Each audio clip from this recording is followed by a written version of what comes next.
Hello, everyone. Today I want to talk a little bit about the foundation of our morals. So, here recently, what spurred this on is I was listening to a person that I really respect a lot of their ideas, and as I've covered before, no one can be right all of the time. So, I'm not going to mention the person's name here, but it's a person I respect. I think they're a thoughtful person. And I think they're a really good person at heart. You can tell just by listening to them that this person has a lot of kindness in their heart, though we're all sinners. Okay. Now, what I would say about this is the person made a statement that I disagree with. Okay. And this statement is that this person happens to be an atheist, and like I said before, I can agree with people, and I can disagree with people and still like them. I have no issues with that. So I still like this guy. I always knew, even from the very first moment I heard him, that we must disagree on certain things. I mean, that's just inevitable. That's why this idea of cancel culture is so stupid. You're going to disagree with someone, so you cancel them. You're never going to agree fully with anyone. We are all individuals. I'm sorry, but if you can conform everyone and control everyone and make everybody think exactly like you, what a terrible shame, what a loss. I'm always told by people leaning left politically that diversity is strength. And I agree with that to a certain extent, as long as it's diversity of talents and diversity of thought. Okay, that does create strength because you get to look at problems from a different angle and find new solutions that you never would have thought of on your own. That's why they say two heads are better than one. It's the same kind of idea. Okay, but diversity of color of skin, that's stupid. I mean, who cares what color someone's skin is? If someone happens to be a different color skin than me, oh well. That shouldn't even be factored in any of my thinking, right? And so I'm a big proponent of color blindness, right? Of course, I notice what color people are, but I just don't care. I think it's great that they may have a different culture than me, fine. But what I really value is the diversity of thought, okay? Now this person that I'm talking about has posited this idea that we, because he's an atheist, and some people are atheists, that we have to keep our moral framework of Christianity. He agrees that Christianity has the best moral framework, but that we have to do it as atheists. And he's not the only person I've ever seen do this. I've also seen, there are people like Terry Pratchett, an author that I used to really appreciate. I really liked his earlier books. It seemed like in the end he got kind of bitter. He became kind of a bitter atheist, but and that kind of stuff doesn't appeal to me. I would understand if you're an atheist why you would be bitter. I'd understand, that's fine. I know not all atheists are. I'm not trying to attack atheists, okay? But I'm saying I could see why they would get that way.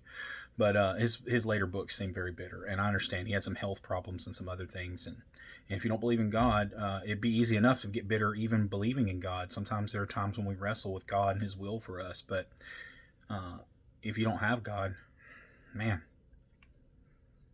I could see how you could get very bitter. But anyway, the point is he described himself as a Christian atheist. So this is not a novel concept. These atheists that realize that Christianity is the moral framework that is correct and that we have to have a moral framework. But here's the thing I disagree with. And a man as intelligent as the people I'm talking about, Terry Pratchett was obviously an intelligent person. Very good writer. Hilarious guy. This other guy I'm talking about that I'm not going to call out, very brilliant thinker. But it's always kind of disappointing when you hear an idea like, well, let's just have Christian values without Christianity.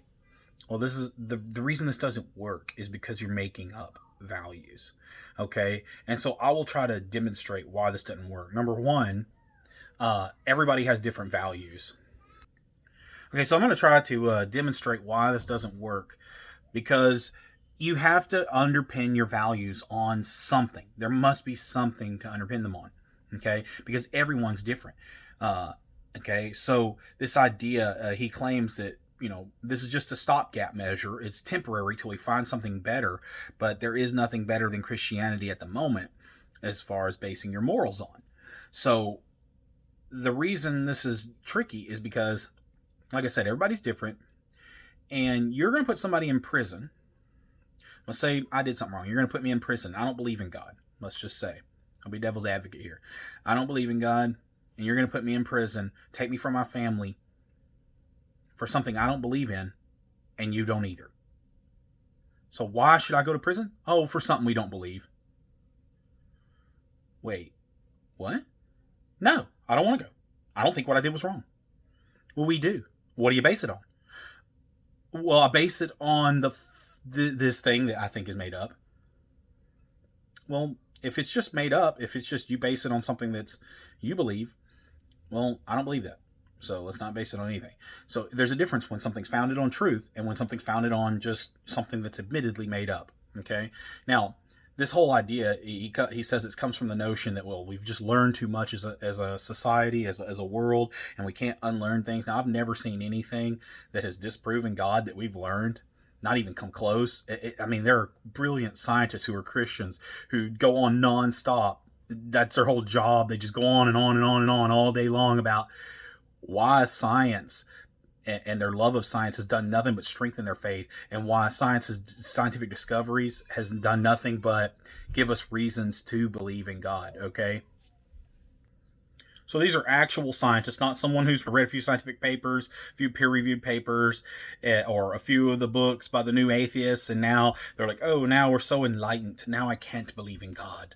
These are people that their whole life is invested in the research, in real scientific research that are they delve into this every day. It is their basically their life apart from Christ. And so this is a silly idea. It's kind of, I've heard somebody else express this recently, that it's this idea of kind of like these 8th grade or high school atheists, like, oh, well, I did a few book reports and now I just know so much. I know more than all the great thinkers who have ever been Christian. All these giants that we stand on the shoulders of, that now, I've read a few things, now I know more than them. And these people are just absolute idiots. And they never thought of this before. It is kind of an obnoxious stance, and I wish this guy, I think he's better than that. I wish he hadn't taken that stance. I think the idea is that he could say he can't believe in it, but the idea that no one can, you just kind of, the implication is that you're dumb if you're not an atheist. And I think that's absolutely absurd. There's many, many, many brilliant Christians. Okay. Now, and I discovered God on a long search in college, and also, my science classes are some of the things that started really getting me thinking about this, that started leaning me in that direction. And it was a long period of honest research, genuine research, legitimate research that led me even to start considering Christ as an option. That's what led me to Christ. It was my thinking and was the knowledge that we've acquired as humans that has accumulated, okay? And the scientific method, whether it be in history and in other disciplines like chemistry and biology, things like that. Astrophysics, okay? So I disagree with that idea, but the biggest idea I disagree with is that you can have a moral framework that is made up. And especially in this age of moral relativism, where everybody is like, well, I'm a closed system, this is right for me. They try to get around this problem. But the problem is we're all closed systems. So how can we punish one closed system and for what another closed system believes? It just does not work. We cannot say we're a closed system and therefore we can just have these made up rules, because we may be a closed system, but which I don't necessarily agree with, but we may be, but we are interacting with many, many other closed systems, and therefore we're not a closed system. We're this organism made up of organisms, right? A society. It's a collection of these closed systems, so we have to find a way to live together. And I believe Christianity is true, regardless of what benefits it has for society. But I cannot deny the benefits it has for society. And so I would say, no other worldview has a foundation for a moral framework. How can we tell a pedophile that pedophilia is wrong based on the way we feel? We say, well, we think that's wrong. Well, they think it's right. Okay, well, now we're at an impasse. Well, I think this. Well, they think opposite. What do? You can say, well, you could do it by vote. Well, feelings change over time. So over time, if more people think pedophilia is okay, then we just change what's right or wrong and throw these kids to the wolves. Rape. Every rapist, they must think, how dare we deny their right to rape? Okay, that's something they're an urge they have. They have that desire, just like anyone else has desires, and we tend to think these are like human rights now. So why is a rapist's right to rape any less than a woman's right to not get raped? I mean, they didn't really even take anything, right? Because we're all just material from a material worldview. So if we're going to say everything's material and we cannot believe in God anymore, and so we just have to make up these rules, why is this person's, why are his desires any less than that person's desires? You're depriving that person of something they really, really want. And no argument you go to will get around this. You can make the argument that, well, what about the good of the people? Well, some people say, I don't care about the good of the people. I only care about what's good for me. How do you argue against them? You can try. But if you don't have an underpinning, you must have an underpinning for your moral framework. And like I said, you can say, well, this is temporary, that we're just going to do what we think is right until we find a real reason we can say this. You don't put me in prison for something you think is wrong. That's not, there's no way to prove it. And we're just doing this temporary. I don't care if it's temporary. I don't want to go to prison. Right? How ridiculous. Put yourself in another person's shoes. Try to figure out, we're going to just throw a bunch of people in prison for something that's made up. What tyrants. How horrible would we be? Now, fortunately for all of us, Christianity is true.